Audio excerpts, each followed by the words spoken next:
안녕하세요. 김길입니다. 이번 시간은 4월 2일 날 여러분들 시험 봤죠? 4월 2일 날 치러진 문제를 여러분들과 함께 그냥 풀어보려고 합니다. 문제를 풀기 전에 어떻게 시험들 잘 보셨나요? 응? 다 잘 보셨죠?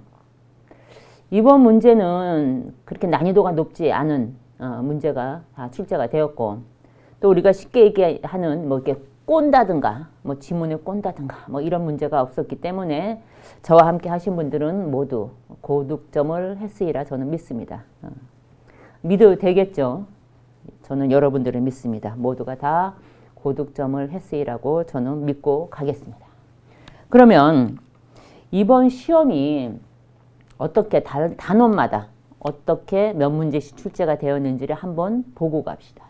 단원별로 한번 보자고. 단원별로 한번 보면 문제가 어떻게 출제가 됐는지 한번 보자고. 첫 번째 우리가 배우는 게 뭐예요? 재배 개설이죠. 재배 개설. 그 다음에 두 번째가 우리 뭘 배웠죠? 재배 환경. 그렇죠? 재배 환경. 세 번째가 뭐 있었죠? 재배 기술. 그치? 재배 기술. 그 다음에 배운 게 작물의 유전성. 작물의 유전성. 이렇게 나눠서 공부를 했죠. 그렇죠? 이렇게 나눠서 공부를 했는데 이번에 보니까 재배계에서 몇 문제 나왔어? 한 문제. 그 다음에 환경에서 5문제.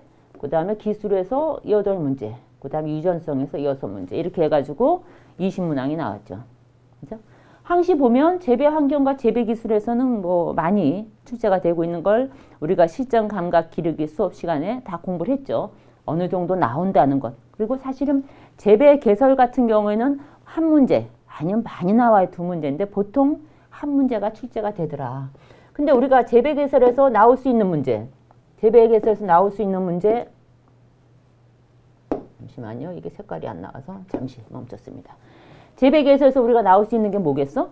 한번 그냥 연습삼아 한번 보자고. 또 혹시 또 필요할지 모르니까 여기서 한번 보면 재배 개설에서 나올 수 있는 게 뭐겠어? 뭐 작물의 특징. 작물의 특징. 그렇죠? 우리 작물은 뭐 기형식물이고 그다음에 유통면과 소비면 이런 게 공부했죠. 그런 게 나올 수 있고 또 나올 수 있는 게 뭐가 있겠어? 분화 과정. 그렇죠? 분화 과정. 분화 과정은 유전 변이, 돌입, 도태, 그다음에 적응하고 순화하고 격절 또는 고립으로 간다. 이런 분화 과정이 나올 수 있고 또 나올 수 있는 게 뭐가 있을까? 작물 수량의 삼각형. 작물 수량의 삼각형. 그렇죠? 이거는 몇 번 출제가 됐었죠. 그 작물 수량의 삼각형이 뭐야? 우리가 작물을 재배하는 목적이 뭐야? 많은 수량을 얻을 수 있는 거죠.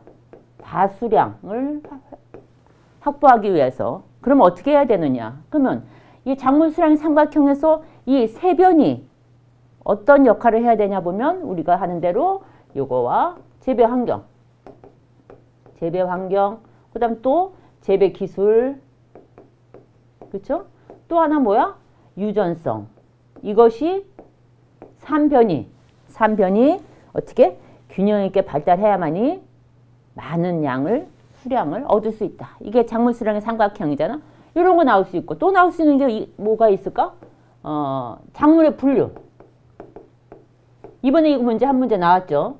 이번에 한 문제 나온 게 이 작물의 분류에서 나왔죠. 뭐 나왔어? 식용작물이면서 전문작물인 것이 어느 것이냐 이런 문제가 나왔잖아. 그래서 여기서 나올 수 있는 게 뭐야? 우리가 식용작물이 무엇이냐? 식용작물, 그 다음에 밑에 공예작물, 그 외에 뭐 사료작물 뭐 여러 가지 있죠. 그리고 또 우리가 원예에서 들어가면 과수에서 인과류, 핵과류, 경과류, 각과류 어떤 것이 속하느냐 이런 문제도 가끔 출제가 되었죠. 그래서 1강 여기 재배 개론에서 나올 수 있는 문제는 이런 거. 또 하나가 나올 수 있는 게 뭐냐면 바빌로프도 출제가 자주 되고 있죠. 바빌로프의 작물의 기원지 문제. 8개 지역으로 나눴죠. 8개의 기원지로 나눴지. 기원지로 나눠서 여기서 나올 수 있는 건 뭐겠어? 8개 기원지에서 주요 작물이 뭐냐? 그래서 예를 들어서 중국지구에서는 어떠한 것이 주요 작물에 속하는가 이런 문제가 출제될 수 있는 거야. 그래서 1강 재배 개설은 이렇게 작물의 특징이나 분화 과정의 순서라든가 그 다음에 작물 수량의 삼각형, 그 다음에 작물의 분류, 그 다음에 바빌로프의 작물의 기온지 요 정도가 나올 수가 있는데 이번에 출제된 것은 뭐가 출제가 됐다? 작물의 분류에서 문제가 한 문제 나왔더라는 얘기지. 아시겠죠? 그 다음에 환경에서 5문제, 재배기술에서 8문제, 작물의 유전성에서 6문제가 출제가 되었습니다. 그렇죠? 그러면 이제 본격적으로 이제 문제를 한번 풀어보자고. 본격적으로 문제를 한번 풀어보는 거야. 그래서 재배 개선, 뭐 다들 뭐 이번에 합격을 하셨겠지만 혹시 높아심에서 혹시나 해서 이렇게 자세하게 설명을 드렸으니까 참고하여 공부를 또 해주시기 바라겠습니다. 아시겠죠? 1강에서 나올 수 있는 거는 요 정도다. 재배 개설에서 나올 수 있는 물은 이런 정도밖에 없더라 라는 거 정리가 되셨으리라 믿습니다. 그렇죠? 정리가 다 되셨죠? 그래서 우리 20문제가 이렇게 개설에서 1문제, 환경에서 5문제, 재배기술에서 6문제, 유전에서 이렇게 몇 문제가 나왔더라? 6문제가 출제가 됐더라. 근데 그렇게 난이도가 높지 않게 출제가 되었다. 아시겠죠? 자, 그러면 이제 1번부터 한번 풀어봅시다. 1번 문제. 1번 문제는 뭔가 보자. 다음에서 설명하는 식물 생장 조절제는 무엇이냐 이렇게 나왔어. 식물 생장 조절제, 예, 호르몬에 대해서 문제가 나왔죠. 지문을 한번 보자고. 완두, 뽕, 진달래 처리하면 정화우세를 타파하여 견눈의 발달을 조장한다. 그럼 이건 뭐야? 아, 정화우세를 타파한다. 정화우세를 타파한다. 1번 정화우세를 타파한다. 그 다음 옥수수, 당근, 토마토에 처리하면 생육 속도가 늦어지거나 생장이 정지된다. 이건 뭐야? 생장 억제라는 얘기지. 생장이 억제된다. 3번. 세 번째. 사과나무, 서양배, 양행두 나무에 처리하면 낙엽을 촉진하여 조기 수확을 할 수 있다. 이것이 어떤 식물 생장 조절제냐라는 문제잖아. 그렇지? 그래서 보면 우리가 에세폰의 주요 생리작용과 재배적 이용 상세하게 여러분들께 보기 좋게 올려드렸어요. 그럼 에세폰이 뭐야? 에세폰. 이때 에세폰을 알아야 될 거 아니야. 에세폰은 뭐야? 에틸렌.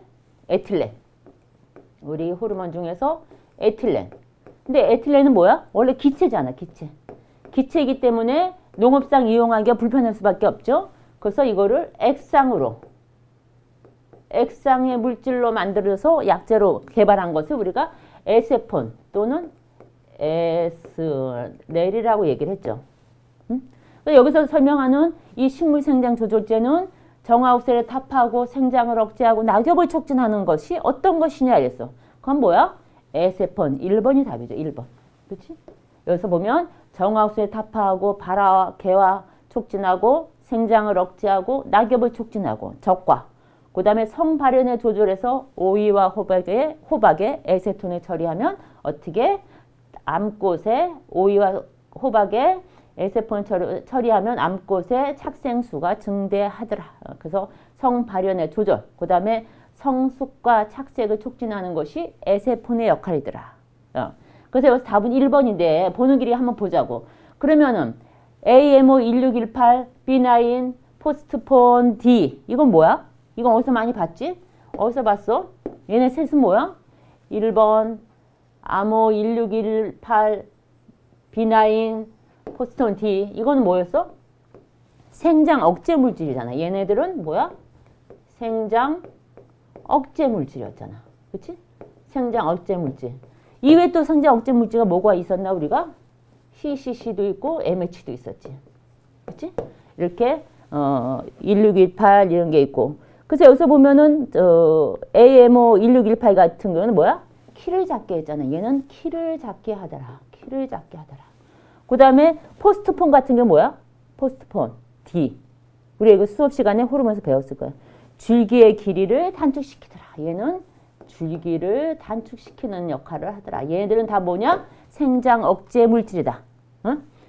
AMO 1618, B9, 포스트폰 D, 그 다음에 CCC, MH는 뭐다? 생장 억제 물질이다. 그렇죠? 그래서 요 1번의 답은 에세폰이다. 에세폰. 이거 다 맞히셨죠? 맞히셨으리라고 믿고 넘어가겠습니다. 그래서 여기서 물어보는 거는 얘네들이 어떤 역할을 하는지 식물 생장 조절제의 역할에 대해서 한 거예요. 그러면 여기서 우리가 보면 식물 생장 조절제에는 옥신도 있고 지베렐린도 있고 시토키닌도 있고 ABA도 있고 많죠. 걔네들의 성격들에 대해서는 항시 눈여겨서 정리를 해서 암기를 하셔야 된다는 얘기죠. 네. 그러면 다음 2번 문제로 넘어가죠. 2번. 두 번째 문제는 어떤 게 출제가 되었나 한번 보자고. 2번. 10R의 논의 질소 성분 10kg를 12할 경우 질소야. 질소 성분을 성분 10kg를 12할 경우 복합 비료의 12량은 얼마이냐. 질소 10kg의 복합 비료의 12량이 얼마냐 이거야. 근데 이렇게 계산 문제가 나오면 일단은 당황을 한다고. 근데 이건 사실은 알고 나면 너무 쉬운 문제지. 그렇죠? 그러면 우리가 이 복합 비료의 10, 20, 10, 12 이게 무엇인가를 알아야 될 거 아니야. 얘를 알아야 된다는 얘기지. 얘는 뭐야? 앞에 거는 질소의 퍼센트지, 10은 인산, 인의 퍼센트지, 그 다음에 K는 칼륨의 비율을 얘기하는 거야. 비율. 그러면 여기서 보면 20%의 질소와 성분과 10%의 인, 그 다음에 12%의 칼륨이야. 그럼 얘가 얼마야? 20, 10, 3은 40이네. 40이면은 나머지 58은 다른 성분들이 섞여 있다는 거지. 다른 원소들이 포함되어 있다는 얘기지. 그치? 근데 여기서 물어본 건 뭐야? 질소를 물어봤어. 질소 성분을 물어봤단 말이야. 그러면 일단 질소 성분 1kg는 어떻게 계산이 되나 한번 보자고. 1kg는 뭐야? 20이라는 건 이건 퍼센트지라 그랬어. 퍼센트지. 100% 중에서 질소가 20%, 인산이 10%, 칼륨이 12% 함유되어 있다는 얘기야. 복합 비료는 뭐야? 단일 비료가 아니고 단일 비료가 서너 개 이상, 2개 이상 혼합된 것을 우리가 복합 비료라고 하잖아. 그럼 복합 비료는 주기도 편하고 하기 때문에 요즘 복합 비료를 많이 시용을 하고 있죠. 시비를 하죠. 그러면 여기서 질소 1kg가 20% 들어있는 거잖아. 그치? 그럼 이렇게 계산하면은 0.2가 나온다. 그러면 질소 1kg에는 0.2kg의 질소 성분 비료가 들어있다는 얘기야. 1kg에. 그러면 여기 10kg를 12한다 해서 10kg를 12하기 위해서는 어떻게 계산을 해야 되냐. 그러면 복합 비료 1kg는 0.2야. 그러면 여기서 10kg일 경우에는 10kg 나누기 0.2를 할 경우에는 50kg가 된다. 그래서 여기서 답은 50kg. 3번에 50kg가 답이다. 근데 여기서 알아야 되는 것은 여기 20, 10, 12가 무엇인지를 알면 되는 거야. 순서가 항시 정해져 있어. 질소, 인산, 칼리. 질소, 인산, 칼리. 그래서 질소가 20%, 인산이 10%, 칼리가 12% 함유되어 있구나라는 걸 알고 그거를 알고 나야 이 계산을 풀 수 있다는 얘기야. 그 다음은 계산식이 쉬워. 얘를 모르기 때문에 얘가 뭐지? 이걸 뭘 계산하라는 거지? 이러기 때문에 문제를 못 푸는 거야. 그치? 근데 이제는 12량을 계산할 수 있겠죠. 그래서 이거에 대한 12량은 질소 10kg를 12할 경우에는 50kg가 된다라는 얘기예요. 아시겠죠? 그러면 2번 문제도 다 풀었어. 그러니까 계산 문제를 겁내지 말라고. 겁내지 마. 이번에 보면 계산 문제가 한 문제 나오고 또 뭐야? 그림이 2개 나왔지. 유전에서 작물의 유전성에서 그림이 2개 나왔어. 근데 일단은 여러분들 보면은 다른 것보다도 그림이나 이렇게 계산 문제가 나오면 당하면 처해. 당황하지 말라는 얘기야. 그럼 이번에 세 번째 문제 한번 보자고. 세 번째 문제. 3번 문제. 그리고 여기는 이렇게 좀 간단하게 설명을 올려드렸어요. 근데 여러분들이 설명을 이렇게 안 올려주고 설명만 하다 보니까 그 질문을 하시더라고. 쌤, 그거 설명하는 거 쓰다 보면은 자꾸 놓쳐요. 뭐 이렇게 얘기를 하셔서 이번에는 제가 상세하게 여기다 올려드렸고 또 거기 우리 그 공지란에 보면 우리 정오표 올라가고 하는 곳에 보면 이번 문제에 대해서 더욱더 상세하게 설명을 올려드렸습니다. 그것도 참고해서 봐주시기 바라겠습니다. 그럼 문제 3번 보자고. 뭘에 대한 문제가 나왔나 보자고. 페녹시계로 이행성이 크고 1년생 광엽 잡초 제초제는 무엇이냐. 제초제 문제네. 그치? 제초제, 잡초를 제거하는 거죠. 제초제 문제야. 그럼 여기서 보면은 1번에 알라크로르, 알라크로르. 여기서 이제 뭐라 했어? 페녹시계라 했어. 페녹시계. 우리가 보면 페녹시계, 아미드계, 트리아진계, 비피리딜리움계 이렇게 해서 나눠서 공부를 했죠. 그래서 여기서 페녹시계는 2.4D. 또 하나 뭐가 있었지? 2.4D하고 MCPB가 페녹시계였죠. 그렇죠? 그 다음에 1번에 나와 있는 알라크로르는 아미드계고 시마지는 트리아진계고 파라코트는 비피리딜리움계죠. 그러니까 일단 페녹시계라는 거에서 1번, 2번, 3번은 틀린 얘기잖아. 그 다음에 광역 잡초만 제거한다. 제초제다. 그럴 경우에는 뭐냐?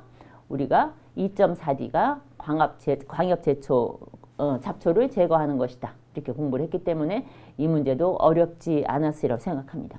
근데 여기서 또 하나 보면 우리가 이 제초제를 보면 선택성 여부에 따라서 선택성 제초제나 비선택성 제초제나로 구분을 했죠. 그러니까 선택성에는 우리가 2.4D라든가 벤타존 같은 것이 선택적. 선택한, 내가 죽여야만 하는, 제초해야 되는 것만 해서 되는 것을 우리가 비선택적이라는 것은 주기까지 다 문제가 생기는 거죠. 예, 그래서 그렇게 나눠지고 또 이행성 여부에 따라서 구분하는 것을 이행성 제초제, 접촉성 제초제 이렇게 있죠. 접촉성은 뭐야? 접촉한, 이 제초제에 접촉한 부위만 살초 능력을 갖는 것. 그걸 갖다 우리 접촉성. 접촉성에는 이렇게 파라쿼트나 디쿼트 같은 게 있었죠. 그렇죠? 그래서 이 문제는 제초제 문제. 그래서 페녹시계, 아미드계, 트리아진계, 비피리딜리움계 이런 구분을 할 수 있나라는 것을 아는지 그거에 대한 문제입니다. 그렇죠? 그래서 이 문제 또한 여러분들이 푸는 데는 지장이 없었으리라고 생각합니다. 또 2.4D는 뭐야? 제초제를 원조죠. 최초로 개발된 제초제가 2.4D다. 2.4D다. 그렇죠? 넘어갑니다. 4번 문제 보자고. 4번 문제. 종자 펠릿 처리의 이유가 아닌 것은 무엇인가? 종자 펠릿. 그러니까 종자 펠릿은 제가 교재에도 다 나와 있죠. 담배와 같이 종자가 아주 작고 미세한 경우,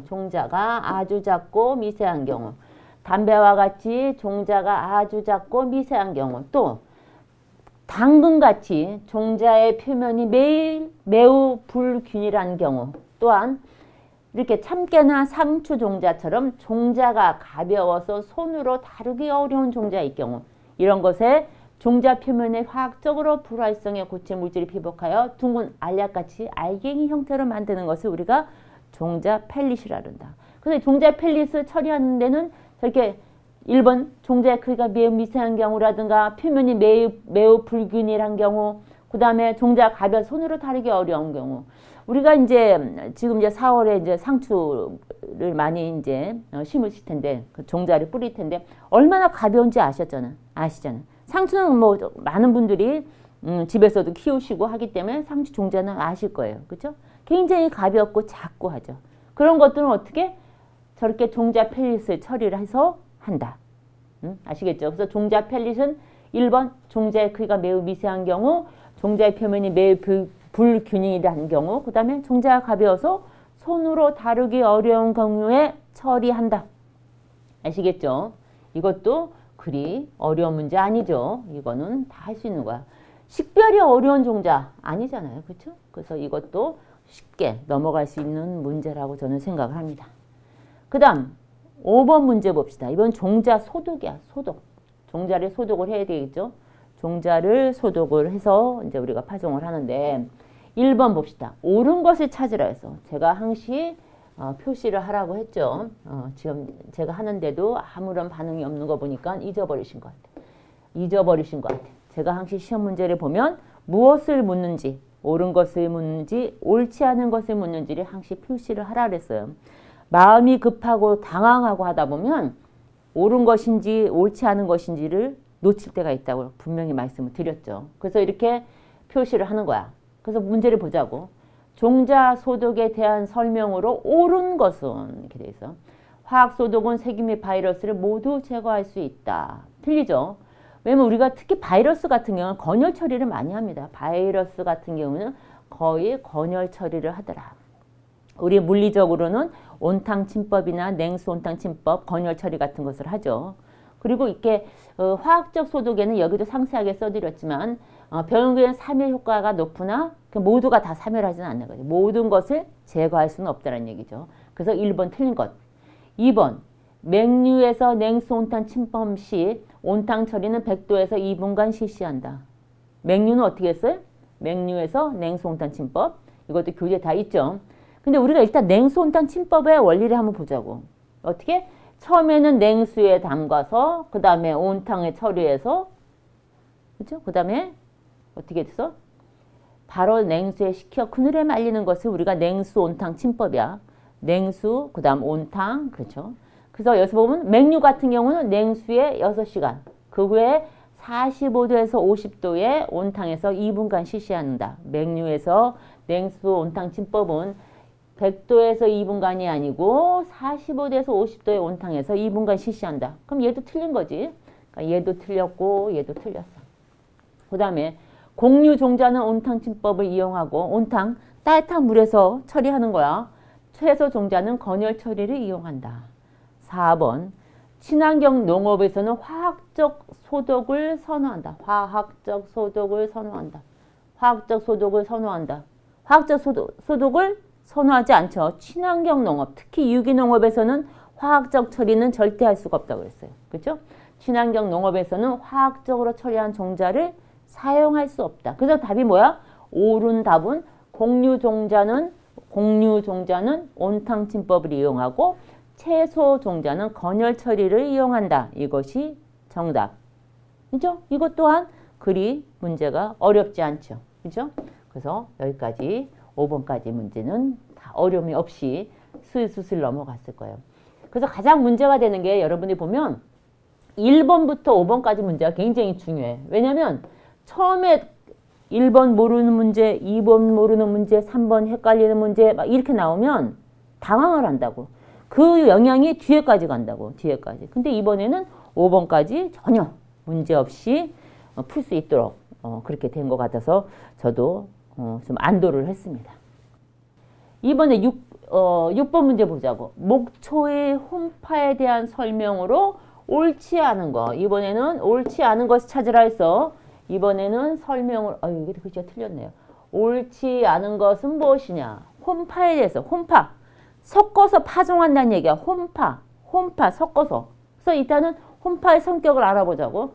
두 종류 이상의 작물 종자를 함께 섞어서 파종하는 것. 함께 섞어서 혼해서 섞어서 파종하는 것을 우리가 혼파라 그런다. 그래서 보통 우리가 모기아지를 조성할 때는 콩과 목초와 화분과 목초를 혼파하는 것이 일반적이다. 이렇게 아시면 됩니다.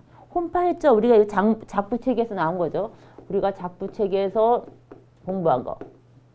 작부체계에서 보면 뭐가 있었어? 작부책에서 보면 처음에 배우는 게 우리 연작도 배우고 그 다음 뭐야? 윤작도 배우고 그 다음 뭐 했어?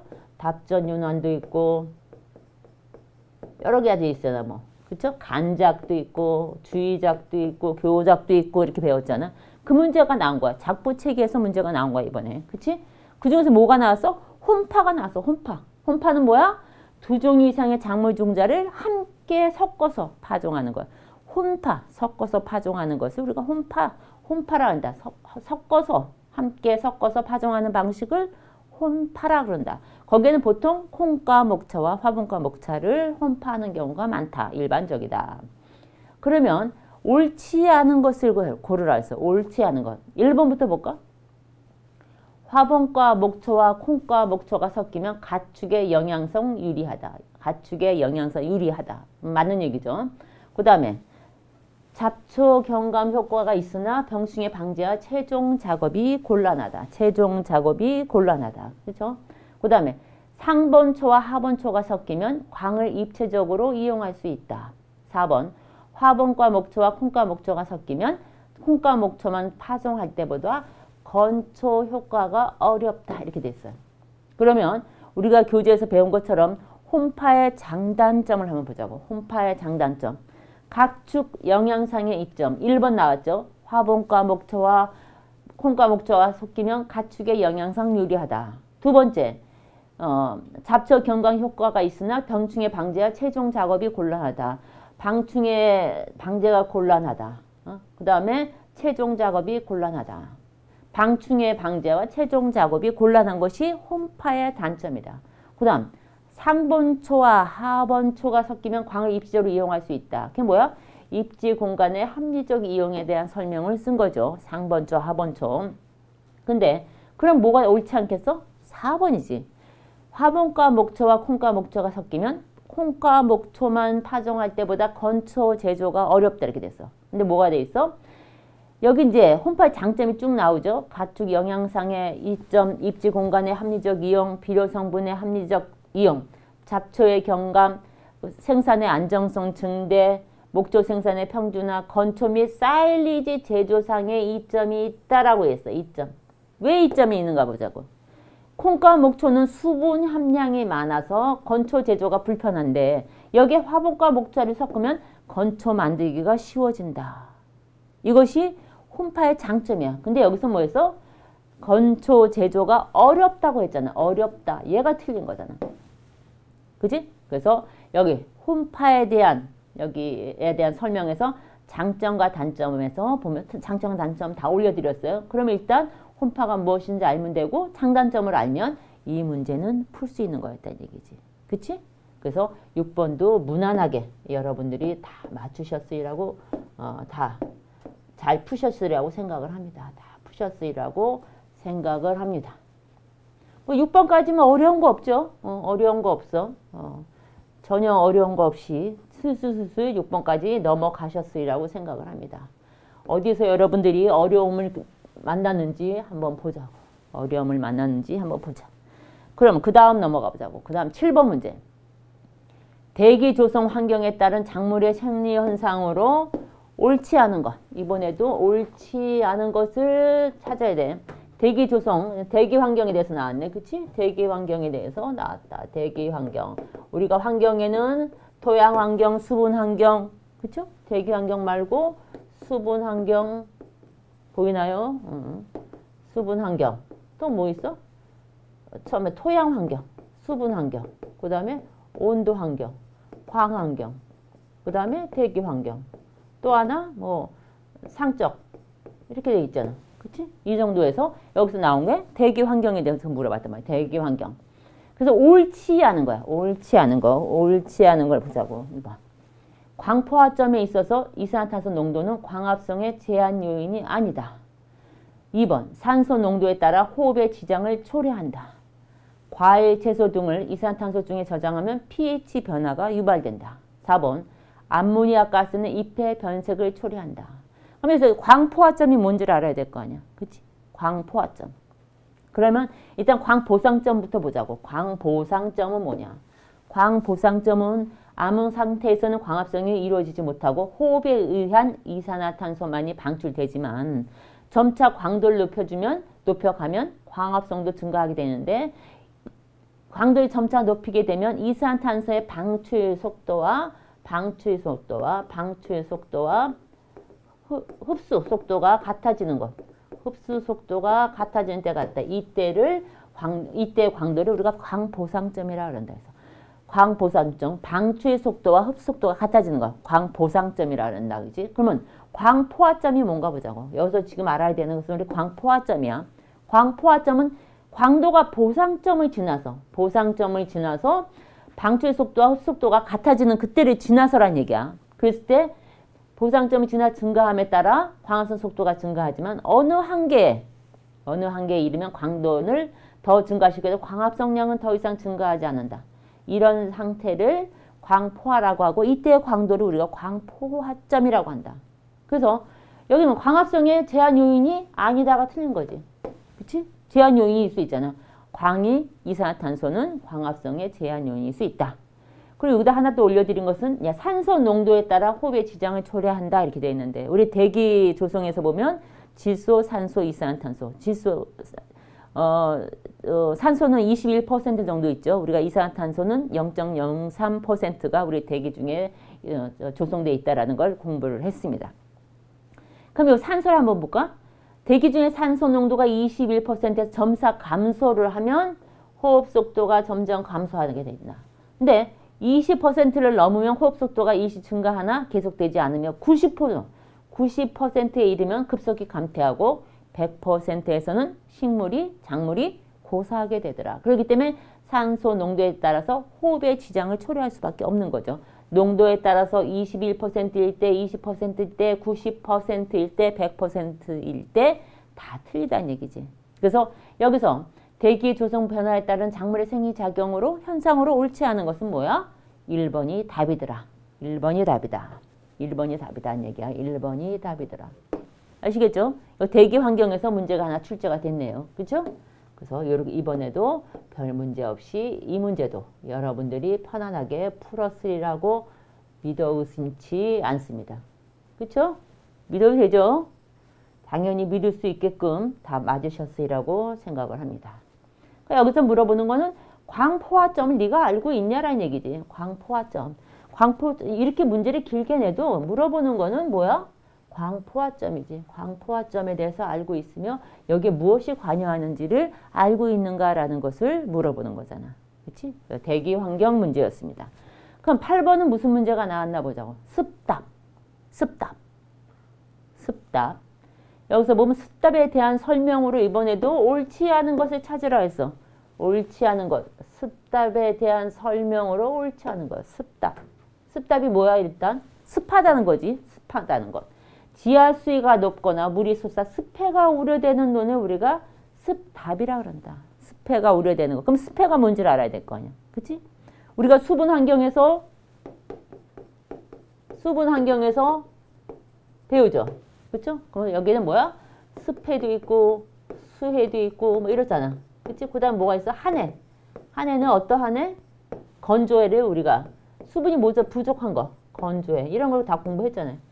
수분 장애에서는 이런 것이 있는데 여기서 물어본 거는 습해에 대한 걸 물어본 거야. 습해는 뭐야? 저렇게 지하수가 높거나 물이 솟아서 습해가 우려되는 논을 우리가 습답이라는데 습해는 뭐야? 토양의 과습 상태가 지속되어서 토양산소가 부족해지는 거야. 가장 문제가 되는 건 토양산소 부족이지. 토양산소 부족. 여기 좀 잠시만. 얘까지 칠해야 되는데 잘못했어. 토양산소가 부족해서 일어나죠. 토양산소가 부족. 이게 가장 문제라는 얘기죠. 토양산소가 부족해서.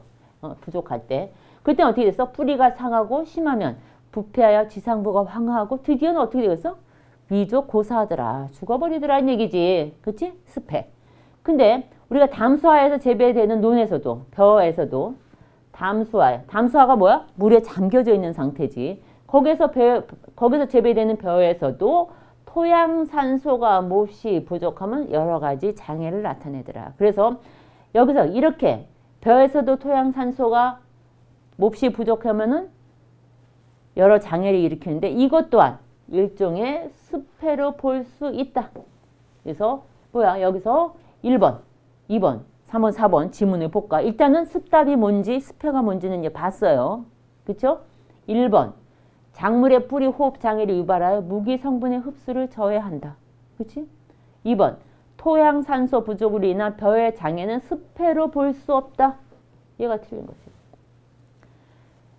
담수화에 재배되는 벼에서도 토양산소가 몹시 부족하면 여러 가지 장애를 나타내는데 이것도 일종의 습해로 볼 수 있다라고 되어 있습니다. 그래서 답은 2번. 3번 볼까? 지온이 높아지면 메탄가스, 질소가스의 생성이 많아진다. 이산화탄소도 많아지고 있습니다. 4번. 토양 전염 병의 전파가 많아지고 작물도 쇠약해져 병의 발생이 증가하더라. 습해죠. 그래서 여기서 습해에 대해서 물어보는 곳에서 옳지 않은 것은 뭐냐? 벼의 장애는 습해로 볼 수 있다인데 볼 수 없다라고 되어 있는 것. 그것이 틀린 답입니다. 그렇죠? 그래서 재배 환경에서 이번에는 그 수분 환경에 대해서 문제가 출제가 되었네요. 수비 환경. 아까는 우리가 대기 환경이었죠. 대기 환경. 근데 이번에는 수분 환경. 습해, 수해는 뭐야? 다 수분이 많은 거고 한해, 건조해는 수분이 부족한 거죠. 그렇죠? 그렇게 구분을 해서 기억을 하셨으리라고 생각을 합니다. 다음 문제 봅시다. 9번 문제. 이번엔 산성토양에 강한 작물로만 묶인 것은 산성토양 문제가 나왔어. 산성토양 문제. 이 문제는 수도 없이 나온 거야. 산성토양에 강한 작물로만 묶인 것 이거는 수도 없이 나온 거죠. 출제 빈도가 높더라. 얘는 어떻게 됐어? 출제 빈도가 매우 높은 것이다. 그래서 보면 산성토양에 대한 작물의 적응성을 보면 강한 정도, 극히 강한 것, 강한 것, 강한 것, 약한 것, 가장 약한 것 이렇게 구분을 해서 올려드린 게 있죠. 그러면 강한 정도에 따라서 작물은 어떻게 되느냐 보자고. 여기서 극히 강한 거는 뭐가 강해? 벼, 귀리, 호밀, 기장, 토란, 아마, 땅콩 뭐 이런 것들이 강하고 가장 약한 거에 보면은 뭐가 있어? 뭐 콩이라든가 콩, 그 다음에 시금치, 부추, 양파, 사탕무, 샐러리, 알파파, 자원형들은 산성토양에 가장 약하다. 근데 여기서 물어보는 건 뭐야? 강한 작물로만 엮어지는 거야. 강한 작물로만 묶인 것이 뭐냐 보자고. 벼는 강해. 그 다음에 콩은 약하잖아. 그렇지? 맹이는 강한 정도야. 그 다음에 상추가 어디 갔어? 상추가 어디 있는지 모르니까 이따 보자고. 상추 여기 있네. 약한 것. 그치? 그 다음에 감자, 귤이, 땅콩, 수박. 감자, 수박, 땅콩이 어디 있어? 땅콩, 수박, 그 다음에 귤이. 이렇게 되어 있네. 그럼 2번. 감자, 귤이, 땅콩, 수박이 산성토양에 극히 강한 거잖아. 응? 그럼 답은 뭐야? 2번이겠네. 이런 거. 우리가 이런 강한 거, 약한 거, 짝지어 중에 또 뭐가 있겠어? 항시 나오는 거 보면, 이제, 단일식물이냐, 장일식물이냐. 뭐 이런 거. 또 하나 나오는 게, 잠시만. 우리가, 저기서 보면, BLT냐? 얘가 조그마고, 얘가 크고, 얘는 조그만 거. 이렇게 구분되는 거. 이런 거. 그 다음에 조생종, 만생종이 어디에 속하냐. 감원형에 속하냐, 감광형에 속하냐. 뭐 이런 식으로. 이렇게 박스로 나올 수 있는 게 이런 거. 또 뭐가 있을까? 광에서 광에 강한 거. 그쵸? 물에 강한 거. 물에서 발화가 잘 되는 거. 발화에서는 이제 물에서 발화가 되는 거, 발화가 안 되는 거. 암흑에서 발화가 되는 거, 발화가 안 되는 거. 이런 문제가 자주 출제가 되고 있죠. 그래서 그거는 구분을 해서 기억을 하셔야 됩니다. 이런 문제가 자주 출제가 되고 있기 때문에 특히 산성토양에 강한 작물이 무엇인가, 산성토양에 대한 작물의 적응성에 대한 문제가 출제가 되고 있습니다. 이거는 여러분들이 실전 감각기록에서 여러 번 봤던 문제이기 때문에 이것 또한 어렵지 않게 문제를 푸셨으리라고 생각합니다. 그렇죠? 맞추셨죠 이거? 감자, 귤이, 땅콩, 수박이 산성토양에서 가장 강하더라. 그렇죠? 이런 문제가 출제가 되었어요. 토양에서 지금 나온 게 대기도 나오고 이렇게 산성토양도 나오고 이건 토양 환경이죠. 이런 문제가 출제가 되고 있더라. 그다음 이제 그림 문제가 나왔는데 일단 그림을 보면 당황을 할 수 있죠. 제가 아까 말씀드린 대로 당황할 수 있는 문제가 요런 문제인데 얘를 한번 풀어보자고. 10번 문제. 다음 그림의 개놈 돌연변이에 해당하는 것은 개놈 돌연변이에 해당하는 것은 무엇이냐. 이 그림이 의미하는 게 무엇인가를 파악을 해야 돼. 이 그림이 의미하는 것이 무엇인가. 이렇게 보자고. 그러면 여기서 보면은 정상 개놈이 2n에 6개야. 그 다음 개놈 돌연변이는 몇 개야? 5개가 됐네. 그치? 2n에서 하나가 빠졌네. 그치? 그럼 이건 어떻게 봐야 되냐. 개놈의 수적 변화에 의해서 배수체와 이수체 등 개놈 돌연변이가 발생을 하는데 개놈의 기본 염색체에서 한두 개의 염색체가 삭제되거나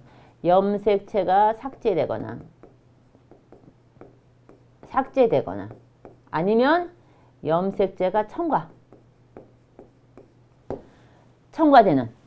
첨가된 식물을 우리가 뭐라 그러냐? 얘를 우리가 이수체라 그러더라.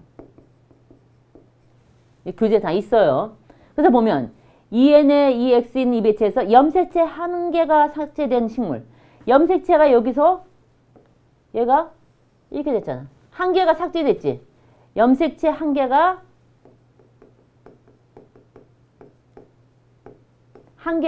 삭제가 됐어. 한 개가 삭제가 됐다. 얘를 뭐라 그런다? 일염색체 식물이라 그런다. 밑에 설명을 여기다 써드리는 거예요. 한 개가 삭제된다. 그러면 이거는 뭐야? 얘는 En-1이야. 그 다음에 두 개가 삭제가 됐다. 염색체 두 개가 삭제가 되면 어떻게 됐어? 염색체가 두 개가 염색체가 하면은 E-1이지. En-2. 얘는 뭐라나? 0 염색체 식물이 아니다. 0 염색체 0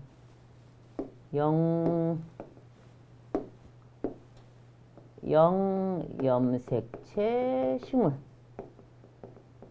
식물. 그 다음에 이세로가 보이죠?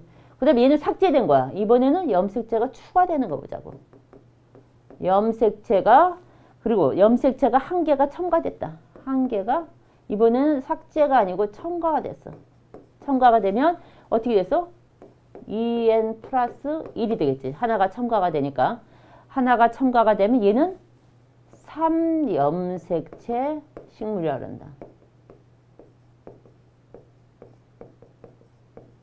그 다음 이번엔 염색체가 두 개가 첨가가 됐어. 두 개가 첨가가 되면 En 플러스 2겠죠. En 플러스 2는 뭐라 그런다? 4염색체 식물이라 그런다. 그림은 저렇게 해서 당황스러웠지만 그 뜻은 이걸 알고 아냐는 거지. 이 수체의 성격. 이 수체는 이렇게 염색체가 삭제되거나 기본 염색체 수에 한두 개 염색체가 첨가된 식물을 이 수체라고 하는데 이 첨가되고 삭제. 얘는 어떻게 된 거지? 지금 삭제됐잖아. 그럼 뭐야 답이? 1염색체지. 3염색체는 뭐라 했어? 3염색체는 2 플러스 1이 돼야 되나? 2 플러스 하나가 더 들어가는 게 3염색체 식물이잖아. 그럼 여기서 하나가 삭제됐기 때문에 그림에서 하나가 삭제됐기 때문에 이거는 1염색체 식물이다. 아시겠죠? 이런 정도의 문제. 요건 조금 그림을 보면서 아 이게 뭔가 처음에 당황을 했겠습니다만은 이 밑에 있는 1염색체, 3염색체를 보면서 이걸 떠올리셨다면 이 수체를 떠올리시고 1염색체 식물이 무엇이고 0염색체 식물, 3염색체 식물, 4염색체 식물을 떠올리셨으면 이 문제는 아주 쉽게 풀 수 있는 문제. 여러분들이 이 20문항에서 가장 고민했던 문제가 혹시 이것을 떠오르지 않았을 경우에는 이 문제가 아닐까라는 생각을 합니다. 아시겠죠? 무슨 설명인지 넘어가겠습니다. 이것 또한 여러분들이 어렵지 않게 푸셨을 거라고 기대를 해봅니다.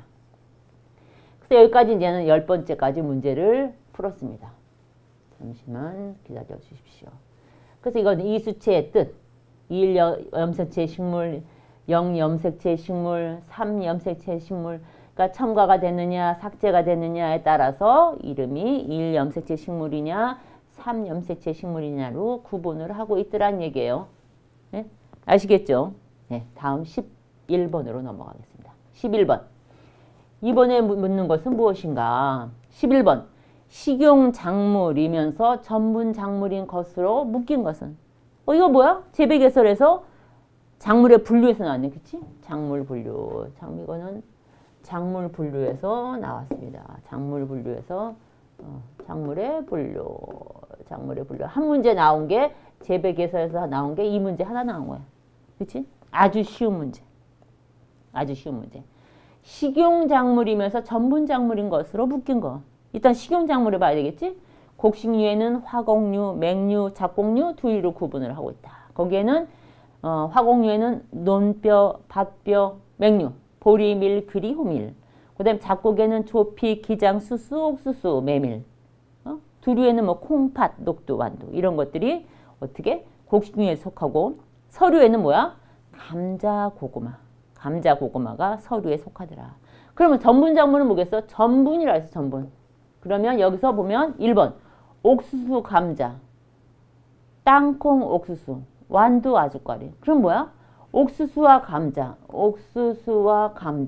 여기서 옥수수와 감자. 얘는 식용작물이면서 전분작물이지. 뭐 아주 쉽잖아 이거는.